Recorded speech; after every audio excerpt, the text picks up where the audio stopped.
నేను క్లుప్తంగా అసలు మీరు ఈరోజు చేపడుతున్నటువంటి ఈ యొక్క కార్యక్రమం ఎంత అవసరమో మన ప్రజలకు తెలిసే విధంగా చేయాలనే ఒక ముఖ్య ఉద్దేశంతోనే ఈరోజు నేను ఈ యొక్క మా జిల్లా కాంగ్రెస్ కమిటీ మొత్తం కూడా మీకు సంఘీభావం తెలపడానికి రావడం జరిగింది.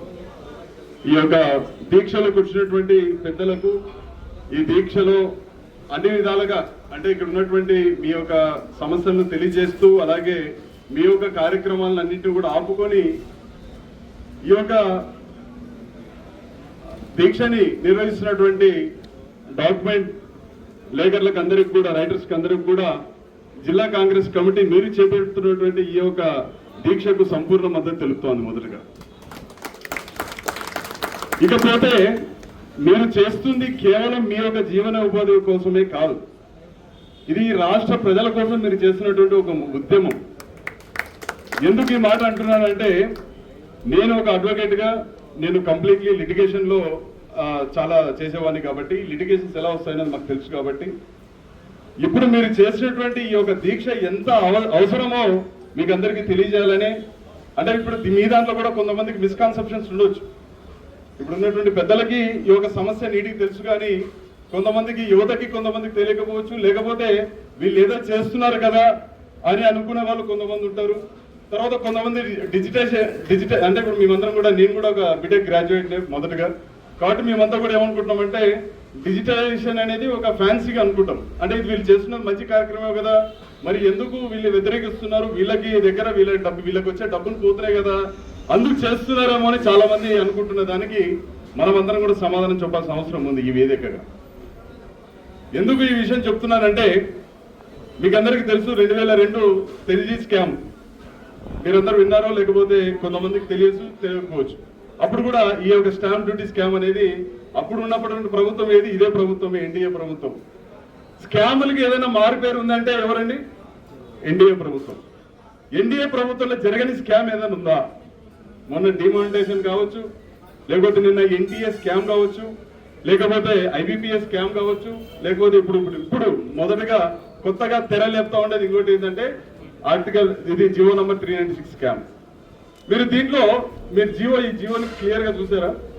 నేను ఎందుకు ఈరోజు ఇందాకే అన్నతో ప్రింట్ తీసుకొని చూశాను. మీరు దీంట్లో చూస్తే దాంట్లో వాళ్ళు క్లియర్ గా మెన్షన్ చేసినారు మహారాష్ట్ర మోడల్ మేము తీసుకురావాలని. మహారాష్ట్ర మోడల్ కంప్లీట్లీ ఫెయిల్యూర్ అనేది వాళ్ళే ఆ ప్రభుత్వమే ఒప్పుకోయింది కూడా. ఒప్పుకొని 2021 నుంచి 2026 వరకు అంటే ఇప్పుడు వరకు జరుగుతున్న దాని మీద స్పెషల్ టాస్క్ ఫోర్స్ మొన్ననే అపాయింట్ చేయడం కూడా జరిగింది. మరి ఎవరైనా ఫెయిల్యూర్ అయిన దాన్ని ఇంప్లిమెంట్ చేయడానికి వచ్చింది ఏదైనా ప్రభుత్వం ఉందో ఒక దరిద్రమైన పాలన ఏదైనా ఉందంటే ఇప్పుడున్నటువంటి ఎన్డీఏ ప్రభుత్వం. దానికి నిదర్శనే ఈ జియో నంబర్ 396. ఎందుకు మనం ఎంత మాట అంటున్నామంటే దీంట్లో వాళ్ళు ఒక క్లాస్ ఉపయోగించినాడు. దీంట్లో 4th పాయింట్లో మహారాష్ట్రలో 5200 తీసుకుంటున్నారు, మేము 2000 తీసుకుంటాము కానీ దీన్ని అప్రూవ్ చేయాలని అంటూ ఉన్నారు. అసలు మరి మహారాష్ట్ర వాళ్ళు అదే చెప్తా ఉన్నారు కదా, అక్కడ కూడా జిఆర్ఏఎస్ అంటే మామూలుగా ఇప్పుడు క్రాస్ రిజిస్ట్రేషన్ లో అడ్మినిస్ట్రేషన్ ఫెయిల్యూర్ జరుగుతుందని దాంట్లో చెప్పినారు. గ్రీవెన్స్ రెడ్రెసల్ లో అడ్మినిస్ట్రేషన్ ఫెయిల్యూర్ ఉందని చెప్పేసి వాళ్ళే చెప్పినారు. దాని తర్వాత డాక్యుమెంట్ లుక్ సర్చ్ లో ఫెయిల్యూర్ ఉందని చెప్పేసి వాళ్ళే చెప్పినారు. దాని తర్వాత వాళ్ళే ఆధార్ వెరిఫికేషన్ లో ఫెయిల్యూర్ ఉందని చెప్పి వాళ్ళే చెప్తా ఉన్నారు. ఇంత ఫెయిల్యూర్ ఉందని చెప్పేసి మహారాష్ట్ర ప్రభుత్వం ఒప్పుకొని దాని మీద స్పెషల్ టాస్క్ ఫోర్స్ చేస్తే మరి అదే కంపెనీ వాళ్ళకే మేము అప్ప చెప్తున్నామని చెప్పేసి ఈరోజు చెప్తా ఉన్నాడు మన తెలుగులేని నారా లోకేష్ గారు, ఇప్పుడున్నటువంటి ఐటీ మినిస్టర్, హెచ్ఆర్డీ మినిస్టర్, తర్వాత ఇప్పుడు ప్రభుత్వం ఎన్డీఏ ప్రభుత్వం. ఎంతవరకు ఇది మరి ఇది బాధ్యతాయుతమైన జీవో అనేది మనమే అర్థం చేసుకోవాల్సిన అవసరం ఉంది. మరి దీని మీద బీజేపీ మాట్లాడదు, జనసేన మాట్లాడదు, ఇప్పుడున్నటువంటి టీడీపీ వాళ్ళు కూడా ఏ విధంగా మాట్లాడరు. మనమందరం కూడా చూస్తే ఆ రోజు మీ సేవ తీసుకొని వచ్చింది కాంగ్రెస్ పార్టీ. మీ సేవలో అప్పుడు కూడా ఇలాంటి స్కాములు జరుగుతామని జరగకూడదు, ప్రజలకు ప్రతి ఒక్కటి కూడా అందుబాటులో ఉండాలని చెప్పేసి మీ సేవ తీసుకొని వచ్చి అసలుకు ఆర్టీజీఎస్ లో ఒక ఉన్నతమైన స్థానాన్ని తీసుకొని వెళ్ళి ఈరోజు ఈ దేశంలోనే విప్లవం తీసుకొని వచ్చింది కాంగ్రెస్ పార్టీ త్రూ మీ సేవ. మీకు అందరికీ తెలుసు కూడా. మీరు ఈరోజు కూడా ఏదైనా మీ సేవ కేంద్రంకి వెళ్తే అక్కడ వెంటనే ఏదైనా మనం ఒక సర్టిఫికేట్ అంటే ఒక చిన్న అంటే రెవెన్యూ క్యాష్ ఇన్కమ్ సర్టిఫికేట్ కావచ్చు, లేకపోతే క్యాష్ సర్టిఫికేట్ కావచ్చు, ఏదైనా తీసుకోవాలనుకుంటే దానికి మనం ఒక అప్లికేషన్ ఫామ్ ఫిల్అప్ చేస్తాం. ఆ అప్లికేషన్ ని మళ్ళీ వాళ్ళు స్కాన్ చేసి దాంట్లో పెడతారు. దాని తర్వాత మళ్ళీ మనకి ఒకటి ప్రింట్అవుట్ ఇస్తాడు. దాన్ని తీసుకుని వెళ్ళి మళ్ళీ మనం స్కాన్ ఏవైతే చేసింటామో ఆ డాక్యుమెంట్స్ అన్ని తీసుకుని వెళ్ళి విఆర్ఓకి ఇస్తే ఆయన విఆర్ఓ వెరిఫికేషన్ చేసి ఇస్తాడు. This is the process. అదే ప్రాసెస్ కదా ఇప్పుడు మనం ఫాలో అవుతున్నాం రిజిస్ట్రేషన్ లో కూడా. ఇక్కడ లిటిగేషన్ లోనే లేకపోకుండా కంప్లీట్లీ మీరు ఆన్లైన్ లోకి పోతే ఎక్కడ ప్రాబ్లం వస్తుంది అనేది ప్రజలందరూ కూడా తెలుసుకోవాల్సిన అవసరం ఉంది. ఎందుకంటే ఇక్కడ మనం డాక్యుమెంట్ లో ఏదైనా ఒక ల్యాండ్, ఫర్ ఎగ్జాంపుల్ ఏదైనా ఒక ల్యాండ్ రిజిస్ట్రేషన్ చేసుకోవాలనుకున్నప్పుడు దాంట్లో ఒక ఎకరా భూమి నేను కొన్నాను అనుకోండి. ఈయన దగ్గర నుంచి నేను ఒక భూమి కొన్నానంటే దాంట్లో దానికి అంటే చెక్ బండి అనేది ఒకటి రాస్తాం. దాంట్లో ఇప్పుడు రస్తా ఎట్లా పోవాలనేది రాస్తాం. ఇట్లాంటివన్నీ ఒకటి ఉంటాయి. ఇవన్నీ ఎవరు రాస్తారు? వీళ్ళు రాస్తారు కాబట్టి తర్వాత రిజిస్ట్రేషన్ జరిగిన తర్వాత కూడా ఏదైనా సమస్య ఉంటే ఆ డాక్యుమెంట్ లో నీట్ గా దానికి వే ఎలా ఉంది, దానికి చెక్ బంది ఎలా ఉంది, ఇంతవరకు ఉంది, దానికి ఇంతకుముందు ఉన్నారు, ఏది ఉన్నారు అనేది ఒకటి వస్తుంది. అదే అదిగిన లేకుండా ఇప్పటికైనా డిజిటలైజేషన్ ప్రాసెస్ లోకి వెళ్తే జస్ట్ క్లైమెంట్ తర్వాత ఎవరైతే బయ్యర్ ఉన్నాడో వాళ్ళిద్దరు పని రాసుకుంటారు. దాంట్లో చెక్ బంది రాస్తారు, ఇది చేస్తారు, రిజిస్ట్రేషన్ చేసి పంపిస్తాడు. కానీ మరి దానికి రస్తా ఎలా ఉంది, ఇంతకుముందు ఎలా ఉంది, దాంట్లో ఏమైనా లిటిగేషన్ ఉంటే ఎలా ఉంది.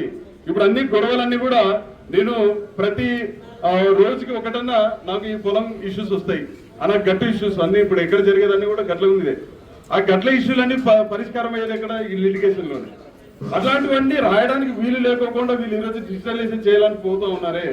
మరి దీనికి పరిష్కారం అవ్వడానికి ఎక్కడ వీళ్ళు ఆర్టికల్ 14 కానీ ఆర్టికల్ 19 కానీ వీళ్ళు ఇందాక చెప్పినట్లు మీరు ఎక్కడ కన్సల్టేషన్ చేసింది ఈ ప్రభుత్వం అని చెప్పేసి ఈరోజు కాంగ్రెస్ పార్టీ ఇక్కడ ఈ వేదికగా ఈ ప్రభుత్వాన్ని ప్రశ్నిస్తా ఉంది. ఎందుకంటే ఇప్పుడు మీరు చెప్పిన విధంగా నిజంగా వాళ్ళు ఈ యొక్క ప్రాసెస్ కింద సక్సెస్ అవుతుందని అనుకున్నప్పుడు మీరు అడ్వకేట్స్ ని ఎంతమందిని మీరు సంప్రదించారు, లేకపోతే ఇప్పుడు జరుగుతున్నటువంటి కేసెస్ లో ఎంతవరకు మీరు సక్సెస్ రేట్ చూపించారనేది మీరు ఎప్పుడైనా అడిగారా? అదేవిధంగా ఇక్కడ డాక్యుమెంట్ రైటర్స్ దగ్గర ఒక ఒపీనియన్ తీసుకొని మరి వీళ్ళ ఒక జీవనోపాధిని మేము తీసేసుకుంటున్నామే, మీరు కూడా దీంట్లో భాగస్వాములు అవ్వండి. ఈ యొక్క రిజిస్ట్రేషన్ సేవా కేంద్రాలు మీ చేతిలోనే పెడతాం, మీరే లిటిగేషన్ కూడా దాంట్లో రాయడానికి మేము ఒక ఆప్షన్ ఇస్తాము, మరి మీరు కూడా మీ యొక్క సూచనలు సలహాలు ఇవ్వండి, మీకు లైసెన్స్లు ఇస్తాము అని చెప్పేసి ప్రభుత్వం అడిగిందా అని చెప్పేసి ఈ రోజు కాంగ్రెస్ పార్టీ తరఫున ఈ ప్రభుత్వాన్ని కోరుతా ఉన్నాం.